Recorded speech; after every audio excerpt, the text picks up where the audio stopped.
ಓಂ ಶ್ರೀ ರಾಘವೇಂದ್ರಾಯ ನಮಃ.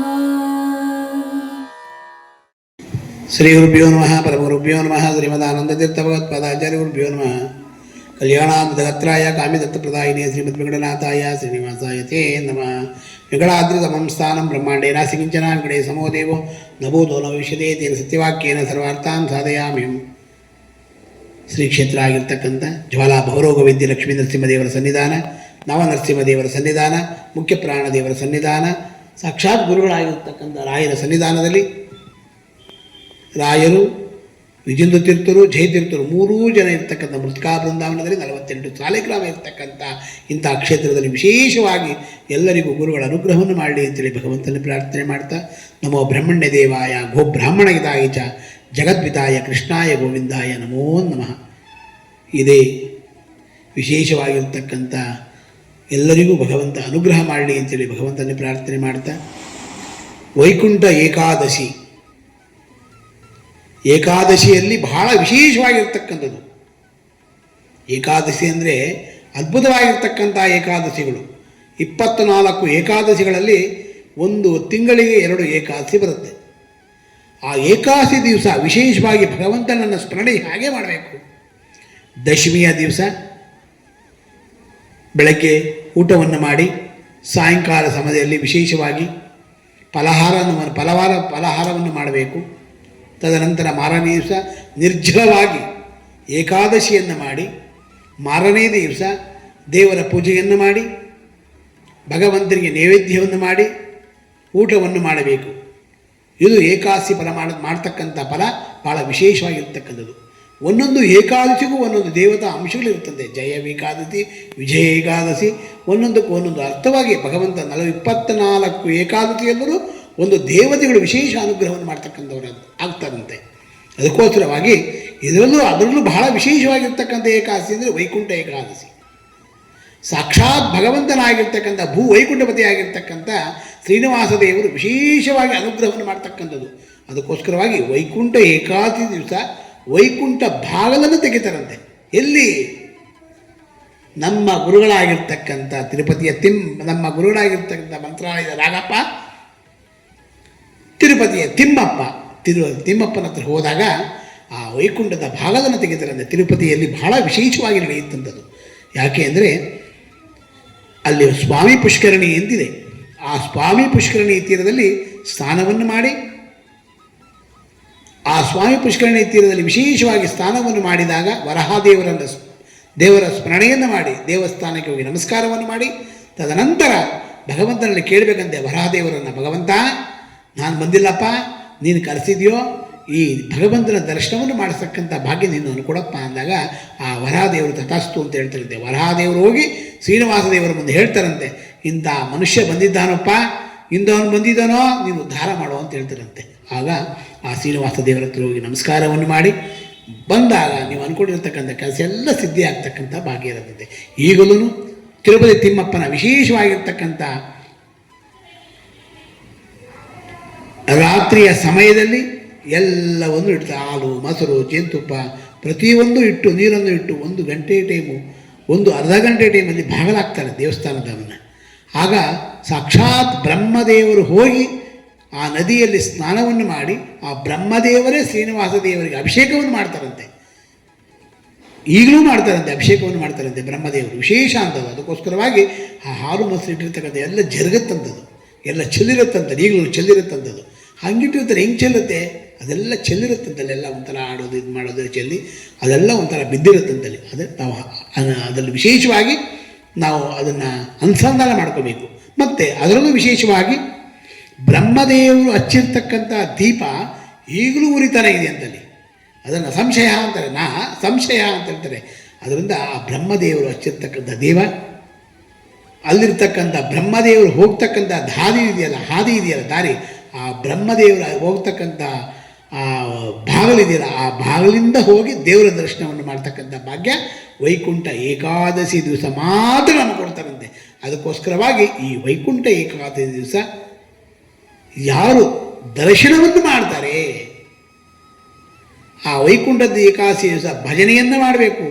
ರಾತ್ರಿಯೆಲ್ಲ ವೈಕುಂಠ ಏಕಾದಶಿ ಭಜನೆ ಇದೆಲ್ಲವನ್ನು ಮಾಡಿದಾಗ, ದೇವರ ಸ್ಮರಣೆಯನ್ನು ಮಾಡಿದಾಗ ಇದೆಲ್ಲವೂ ಅನುಗ್ರಹ ಆಗ್ತಕ್ಕಂಥ ಭಾಗ್ಯ ಇರುತ್ತಂತೆ. ವೈಕುಂಠ ಏಕಾದಶಿ ಭಗವಂತ ವಿಶೇಷವಾಗಿರ್ತಕ್ಕಂಥದ್ದು. ನಮ್ಮ ವಿಶೇಷವಾಗಿರ್ತಕ್ಕಂಥ ತಿರುಪತಿ ತಿಮ್ಮಪ್ಪನ ವಿಶೇಷ ಅನುಗ್ರಹ. ಅದರಲ್ಲೂ ವಿಶೇಷವಾಗಿ ಪಂಡರಾಪುರವೆಂಬ ದೊಡ್ಡ ನಗರ, ಅಲ್ಲಿ ವಿಠೋಬನೆಂಬ ದೊಡ್ಡ ಸಾಹುಕಾರ, ವಿಠೋಬನಿರುವುದು ನದಿ ತೀರ.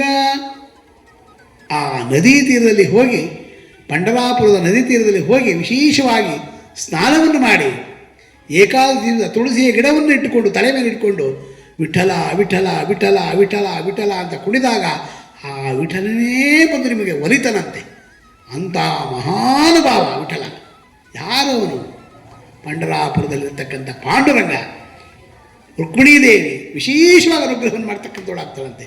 ಅಂಥ ಪಂಡರಾಪುರದಲ್ಲಿರ್ತಕ್ಕಂಥ ಪಾಂಡುರಂಗನು ಅನುಗ್ರಹ, ನಮ್ಮ ಕಲಿಯುಗದಲ್ಲಿರ್ತಕ್ಕಂಥ ಕಾಮಧೇನು ಆಗಿರ್ತಕ್ಕಂಥ ರಾಘವೇಂದ್ರ ಸ್ವಾಮಿಗಳು ವಿಶೇಷವಾಗಿ ತಿಮ್ಮಪ್ಪನ ಹತ್ರ ಹೋಗಿ ದೇವರ ಪೂಜೆಯನ್ನು ಮಾಡಿ, ರಾಮದೇವರ ಪೂಜೆಯನ್ನು ಮಾಡಿ, ಶ್ರೀನಿವಾಸ ದೇವರ ಪೂಜೆಯನ್ನು ಮಾಡಿ, ತದನಂತರ ಅಲ್ಲಿಂದ ಸೀದಾ ಪಂಡರಾಪುರಕ್ಕೆ ಹೋಗಿ ಪಂಡರಾಪುರದ ಪಾಂಡುರಂಗನ ಪೂಜೆಯನ್ನು ಮಾಡ್ಕೊಂಡ್ಬರ್ತಾರಂತೆ. ಈಗಲೂ ಅವರು 700 ವರ್ಷ ಆಯುಸ್ಸಿದೆ. ಆ 700 ವರ್ಷ ವಿಶೇಷವಾಗಿ ತಿಮ್ಮಪ್ಪನ ಹತ್ರ ಹೋಗಿ ವೈಕುಂಠ ಏಕಾದಶಿಯ ಪೂಜೆಯನ್ನು ಮಾಡಿ, ದರ್ಶನವನ್ನು ಮಾಡಿ, ತದನಂತರ ಸಾಕ್ಷಾತ್ ಪಾಂಡುರನಾಗಿರ್ತಕ್ಕಂಥ ಪಂಡರಾಪುರದ ಪಾಂಡುರಂಗನ ಹತ್ರ ಹೋಗಿ ಪೂಜೆಯನ್ನು ಮಾಡ್ತಾರಂತೆ. ಅದಕ್ಕೋಸ್ಕರವಾಗಿ ಆ ವೈಕುಂಠ ಏಕಾದಶಿ ದಿವಸ ಯಾರು ಗುರುಗಳ ಪೂಜೆಯನ್ನು ಮಾಡ್ತಾರೆ, ತಿರುಪತಿ ತಿಮ್ಮಪ್ಪನ ಪೂಜೆಯನ್ನು ಮಾಡ್ತಾರೆ, ಏಕಾದಶಿ ನಿರ್ಜಲವಾಗಿ ಉಪವಾಸವನ್ನು ಇರ್ತಾರೆ, ಅವರಿಗೆಲ್ಲ ಮೋಕ್ಷಕ್ಕೆ ಹಾದಿ ಸಿಗುತ್ತಂತೆ. ಆಮೇಲೆ ಅವರು ಏನೇನು ಕರ್ಮಗಳು ಮಾಡಿದ್ದಾರೆ ಆ ಕರ್ಮಗಳೆಲ್ಲವೂ ಪರಿಹಾರ ಆಗ್ತಕ್ಕಂಥ ಭಾಗ್ಯ ಇರುತ್ತಂತೆ. ಆ ಕರ್ಮವು ಪರಿಹಾರ ಆಗೋದಕ್ಕೋಸ್ಕರ ಏನು ಮಾಡಬೇಕು? ನಾವು ನಿರ್ಜಲವಾಗಿ ಏಕಾದಶಿಯನ್ನು ಯಾವುದೇ ಕಾರಣಕ್ಕೂ 24 ಏಕಾದಶಿಯನ್ನು ಪ್ರತಿ ಏಕಾದಶಿ ದಿವಸ ವಿಶೇಷವಾಗಿ ನಿರ್ಜಲವಾಗಿ ಉಪವಾಸವನ್ನು ಯಾರು ಮಾಡ್ತೀರಾ ಅವರಿಗೆಲ್ಲರಿಗೂ ಮೋಕ್ಷವನ್ನು ಕೊಡ್ತಕ್ಕಂಥ ಹಾದಿ ಇರುತ್ತಂತೆ. ಅದಕ್ಕೋಸ್ಕರವಾಗಿ ಇಂಥ ಏಕಾದಶಿ ದಿವಸ ಪ್ರತಿಯೊಬ್ಬರು ಉಪವಾಸವನ್ನು ಮಾಡಿ, ಮತ್ತು ಅದರಲ್ಲೂ ಒಬ್ಬರು ಯಾರೋ ಕೇಳಿದರು, ಏಕಾದಶಿ ಉಪವಾಸವನ್ನು ಮಾಡಬೇಕಾದ್ರೆ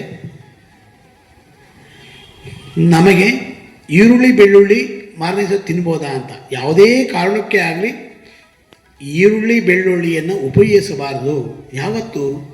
ದಶಮಿ, ಏಕಾದಶಿ, ದ್ವಾದಶಿ ಈ 3 ದಿವಸವೂ ನೀವೆಲ್ಲೂ ಉಪಯೋಗಿಸಬೇಡಿ. ಬೇರೆ ಜನಗಳಾದರೂ ಅಷ್ಟೇ, ಯಾರೇ ಆದರೂ ಅಷ್ಟೇ ಮಾಡದೆ ಈ ಭಗವಂತನ ಪೂಜೆಯನ್ನು ಮಾಡಿ, ಅನ್ನವನ್ನು ನೈವೇದ್ಯವನ್ನು ಮಾಡಿ, ದಶಮಿ ದಿವಸ ಊಟವನ್ನು ಸ್ವೀಕಾರವನ್ನು ಮಾಡಿ, ಸಾಯಂಕಾಲ ಸಮಯದಲ್ಲಿ ಪ್ರಸಾದವನ್ನು ತಿಂಡಿಯನ್ನು ಏನನ್ನು ತಿಂದು, ತದನಂತರ ಮಾರನೇ ದಿವಸ ನಿರ್ಜಲವಾಗಿ ಏಕಾದಶಿಯನ್ನು ಮಾಡಿ, ನಿರ್ಜಲ ಅಂದರೆ ಏನೂ ತಿನ್ಕೊಡೋದು, ಭಗವಂತನ ಸ್ಮರಣೆ, ಭಗವಂತನ ಧ್ಯಾನ, ಗುರುಗಳ ಧ್ಯಾನ ಇಂಥವೆಲ್ಲವನ್ನು ಮಾಡಿದಾಗ ನಿಮಗೆ ಏಕಾದಶಿ ಮಾಡಿರತಕ್ಕಂಥ ಪುಣ್ಯ ಅತಿ ಹೆಚ್ಚಾಗಿ ಬರ್ತಕ್ಕಂಥ ಭಾಗ್ಯ ಇರುತ್ತೆ. ಅದರಲ್ಲೂ ವೈಕುಂಠ ಏಕಾದಶಿ ಬಹಳ ವಿಶೇಷವಾಗಿರ್ತಕ್ಕಂಥ ಏಕಾದಶಿ. ಅದರಲ್ಲೂ ಇಷ್ಟು ಏಕಾದಶಿ ಎಲ್ಲ ಮಾಡಿದ್ದೀರಾ, ಆ ಏಕಾದಶಿಯನ್ನು ಮರ್ತೋಗಿರ್ತೀರ. ಈ ವೈಕುಂಠ ಏಕಾದಶಿಯನ್ನು ಮಾಡಿದಾಗ ವೈಕುಂಠ ಒಂದು ದ್ವಾರ ತೆಗೆಯುತ್ತಂತೆ. ಆ ದ್ವಾರನೇ ನಮಗೆ ವಿಶೇಷವಾಗಿ ಹಾದಿ ಎಂದದು.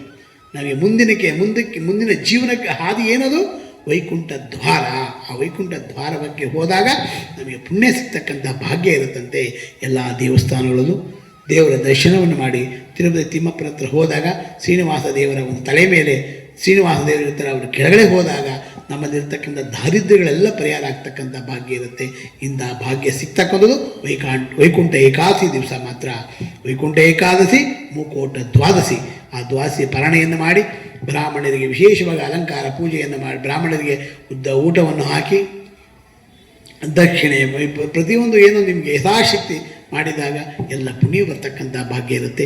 ಈ ವೈಕುಂಠ ಏಕಾದಶಿ ಇರುತ್ತಾ ವಿಶೇಷವಾಗಿ ತಿಳಿಯೋದೋ ನಿನ್ನ ಆಟ. ತಿರುಪತಿಗೆ ವೆಂಕಟರಮಣನ ವಿಶೇಷವಾಗಿರ್ತಕ್ಕಂಥ ಒಂದು ಸನ್ನಿಧಾನಕ್ಕೆ ಹೋಗಿ ನಮಸ್ಕಾರವನ್ನು ಮಾಡಿ, ಎಲ್ಲರಿಗೂ ಭಗವಂತ ಆರೋಗ್ಯ, ಭಾಗ್ಯ, ಧನ, ಧಾನ್ಯಗಳನ್ನು ಕೊಟ್ಟು ಚೆನ್ನಾಗಿ ಕಾಪಾಡಲಿ ಅಂತೇಳಿ ಭಗವಂತನ ಪ್ರಾರ್ಥನೆ ಮಾಡ್ತಾ, ಏಕಾದಶಿ ಫಲ ವಿಶೇಷವಾಗಿ ವೈಕುಂಠ ಏಕಾದಶಿ ಫಲ ಪ್ರತಿಯೊಬ್ಬರಿಗೂ ಭಗವಂತ ಎಲ್ಲರಿಗೂ ಅನುಗ್ರಹವನ್ನು ಮಾಡಿ, ರಾಘವೇಂದ್ರ ಸ್ವಾಮಿಗಳು ವಿಶೇಷವಾಗಿ ಹೇಗೆ ಎಲ್ಲರಿಗೂ ಅನುಗ್ರಹ ಮಾಡ್ತಾ ಇದ್ದವನು. ಅದೇ ರೀತಿಯಾಗಿ ತಿರುಪತಿ ತಿಮ್ಮಪ್ಪ, ಮಂತ್ರಾಲಯದ ರಾಗಪ್ಪನು ಇಬ್ಬರೂ ಸೇರಿ ನಿಮಗೆಲ್ಲರಿಗೂ ರಾಯರ ಅನುಗ್ರಹಾಚಾನ ನೋಡ್ತಕ್ಕಂಥ ಪ್ರತಿಯೊಬ್ಬರಿಗೂ ಭಗವಂತ ಎಲ್ಲ ಆರೋಗ್ಯ, ಒಳ್ಳೆ ಭಾಗ್ಯ, ಒಳ್ಳೆ ಸಂಪತ್ತನ್ನು ಕೊಟ್ಟು ಅವರವರು ಅಂದ್ಕೊಂಡಿರ್ತಕ್ಕಂಥ ಕೆಲಸವನ್ನು ನಮ್ಮ ಗುರುಗಳಾಗಿರ್ತಕ್ಕಂಥ ರಾಘವೇಂದ್ರ ಸ್ವಾಮಿಗಳು ಎಲ್ಲರಿಗೂ ಕೊಳ್ಳಿ ಅಂತೇಳಿ ಭಗವಂತನಲ್ಲಿ ಪ್ರಾರ್ಥನೆ ಮಾಡ್ತಾ, ಕಲ್ಯಾಣ ಅದ್ಭುತಗಾತ್ರಾಯ ಕಾಮಿತಾರ್ಥ ಪ್ರದಾಯಿನಿ ಶ್ರೀಮದ್ ವೆಂಕಟನಾಥಾಯ ಶ್ರೀನಿವಾಸಾಯ ತೇ ನಮಃ.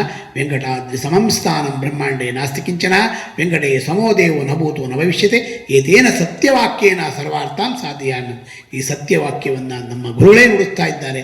ಆ ಗುರುಗಳೇ ನಿಮ್ಗೆ ಅನುಗ್ರಹವನ್ನು ಮಾಡಿ ಅಂತೇಳಿ ಭಗವಂತನಲ್ಲಿ ಪ್ರಾರ್ಥನೆ ಮಾಡ್ತಾ, ಹಂಸರಾಮ ಭಕ್ಷಿಯಾಗಿರ್ತಕ್ಕಂಥ ಹೇಗೆ ಹಾಲನ್ನು ತಗೊಂಡು ನೀರನ್ನು ಬಿಡುತ್ತೋ ಅದೇ ರೀತಿಯಾಗಿ ನಮ್ಮಲ್ಲಿರ್ತಕ್ಕಂಥ ಒಳ್ಳೆ ಗುಣಗಳನ್ನು ತಗೊಂಡು ಕೆಟ್ಟ ಗುಣಗಳನ್ನು ಬಿಟ್ಟು ನಮ್ಮನ್ನು ಉದ್ಧಾರ ಮಾಡಿ ಅಂತೇಳಿ ಭಗವಂತನಲ್ಲಿ ಪ್ರಾರ್ಥನೆ ಮಾಡ್ತಾ, ಸರ್ವಂ ಶ್ರೀಕೃಷ್ಣ ಅರ್ಪಣಮಸ್ತು. ಮಧ್ವಾಂತರ್ಗತ ಭಾರತೀಶ ಅರ್ಪಣಮಸ್ತು.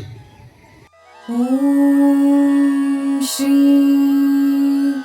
ರಾಘವೇಂದ್ರಾಯ ನಮಃ.